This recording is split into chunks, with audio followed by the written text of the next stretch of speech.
Let's continue on with our recipe application. We're going to take a look at, once again, using the F12 developer tools within Microsoft Edge. And we're going to go through the process of previewing some of the changes before we finalize them in our CSS file. So in this instance, a couple of the things that we're going to take a look at are applying some borders and maybe dealing with some padding and some margins for the document that we have. So our favorite recipes are displayed here on the screen. And one of the first things that we're going to do is we're going to look at applying a border to our images. And so from the preview perspective, one of the things that we can do is right-click the image and choose Inspect Element. And with our F12 developer tools open down here, you'll see that we automatically highlight that image. And then we have an inline style available, and then we have a full-on style for all images in the document. So if we want to manipulate this and take a look at maybe what a style might look like with applying a border to this particular image before we apply it to all, we can use the inline style option. So let's take a look at how to do that. Let's go ahead and add a border element in here. And then we're going to set it at 5 pixel solid black just so that we can actually see the border itself. When we close out that style by applying the semicolon to it, you can see that we now have a black border applied to our image. If we scroll down the page and take a look, that none of the other images have that style applied to it. So again, all that I'm really demonstrating here is the ability to manipulate one element on the page, maybe to preview it before you apply the changes to all of the others. So let's go ahead and add some padding to this image. Let's click inside our next element for our styling, and let's go ahead and choose the padding option. And then we're going to apply the padding all the way around, so we won't use the padding left, padding right, what have you. And in this case, we'll set the padding up as maybe 10 pixels and just see what that looks like. And we can say, all right, this gives us our padding, it gives us a border around the image, so we're kind of happy with that. Now we can apply that, if we want to all the images in the document by clicking inside the IMG class or the IMG tag inside this particular style. Let's go ahead and add that border that we had here. So go with a border, we'll set it at 5 pixel solid black. And then we also want to add the padding, so we'll add that padding element in here and we'll set the padding at 10 pixel. Now you'll notice that when I put these into this element and I put the semicolons to close this out, what I end up noticing is that I have these strike-throughs, or they appear to be crossed out. The interesting aspect, though, is if you scroll through the document, they have been applied to each one of the images. But essentially what's taking place is that, again, think of this cascading aspect of cascading style sheets.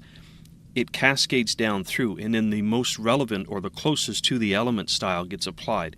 Because we have the border and padding as an inline style, it is, in a sense, overriding these styles, even though they're identical. So we can solve that problem by simply clearing the checkboxes from these two styles. The strike-throughs go away here, get replaced up here, and our images still have the borders and the padding that are available. So that's an example of looking at dealing with the image elements, and we've set some padding, we've set some borders around the image elements. A couple of the other things that we want to manipulate in here and see how they look is some of the padding that we have, or the margins that we have around the different elements that are in here. If we take a look at the whole page itself, we can come up and select the HTML element, and this applies to the entire document. We can set inline styles here. We can focus on setting them on the body style itself, and in which case we can apply margins in here as well. So if you do come into the HTML element and we decide to apply a margin, and then we can actually want to narrow that margin, we can set it for 0 pixel. And you'll notice that once we do that, up here in our document, we actually have no space on the sides. But the other interesting aspect is that even though we've gotten rid of that margin, it appears to only have been maybe a right or left margin, we still see a margin at the top.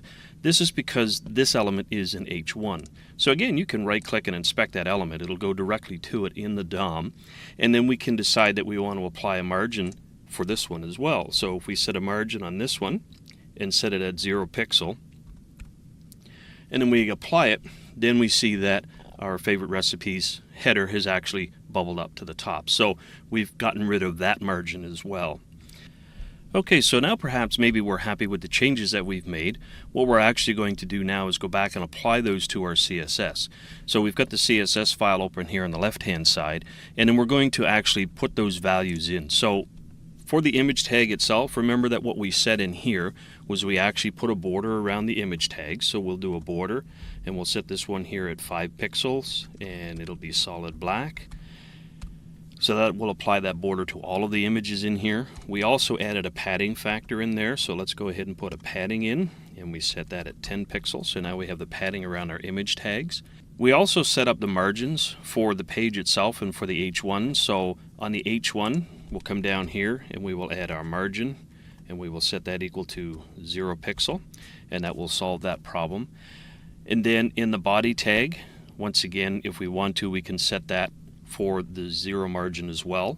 So up in our style sheet, we can find any place where we want to add that, and we can simply go into the body tag, and then in here we can set the margin equal to 0 pixels, and that will solve that problem. And then maybe we want to also go ahead and move some of this UL stuff over to the left a little bit more, so we can manipulate that. Now, one of the things that we want to keep in mind is that this particular unordered list or UL element is inside the nav. So if we use a nav and then a space UL, that will apply only to that UL element within the nav. So we won't have to worry about dealing with anything else that will mess us up from that perspective. So let's go with a nav UL. And then within here, what we will do is set our padding, and then we will do a padding left. We don't want to manipulate anything from the top, bottom, right. We want to simply manipulate the left. We'll set that for 25 pixels, and then what that does is that allows it to actually bring it a little bit more to the left from where it was before. Let's preview the changes. So if we refresh the browser, we can see that our elements have changed here. Our UL has moved to the left. We have the borders and the padding around each of our images. So basically that provides us with the ability to kind of manipulate some of the elements using the F12 debugger tools as our preview. When we're satisfied with the changes, we go back and we put them into our CSS file.